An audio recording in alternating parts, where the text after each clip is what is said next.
शबरी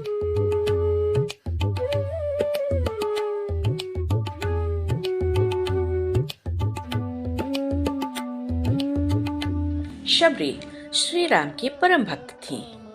वही शबरी जिन्होंने राम को अपने जूठे बेर खिलाए थे। शबरी का असली नाम श्रमणा था। वह भील समुदाय के शबर जाति से संबंध रखती थी। इसी कारण कालांतर में उनका नाम शबरी पड़ा। उनके पिता भीलों के मुखिया थे। श्रमणा का विवाह एक भील कुमार से तय हुआ था। विवाह से पहले कई पशु बलि के लिए लाए गए, जिसका आगंतुकों को भोज कराया जाना था। बंधक बना लिए गए पशुओं को देखकर श्रमणा बड़ी आहत हुई।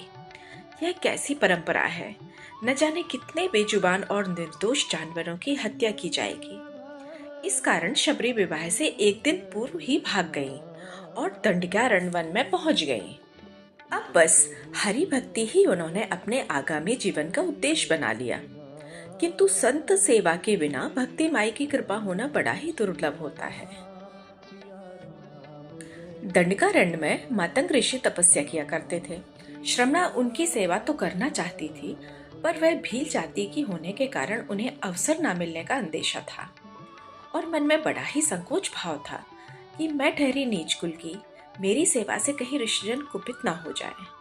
बस इस भय से वह जंगल में झाड़ियों में छुपकर रहती और सेवा के लिए शबरी सुबह सुबह ऋषियों के उठने से पहले उनके आश्रम से नदी तक का रास्ता साफ कर देती थी।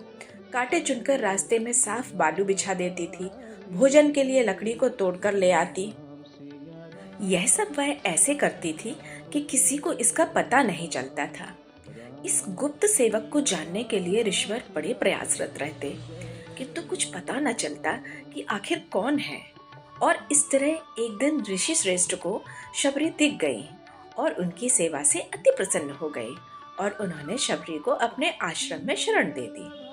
किंतु कुछ अन्य महात्माओं ने इसका बहुत विरोध किया।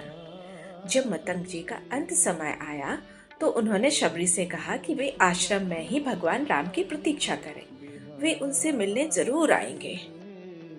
और मतंग ऋषि के बैकुंठ गमन के बाद शबरी का समय भगवान राम की प्रतीक्षा में ही बीतने लगा। वह अपना आश्रम एकदम साफ रखती थी। रोज राम के लिए मीठे बेर तोड़ कर लाती थी।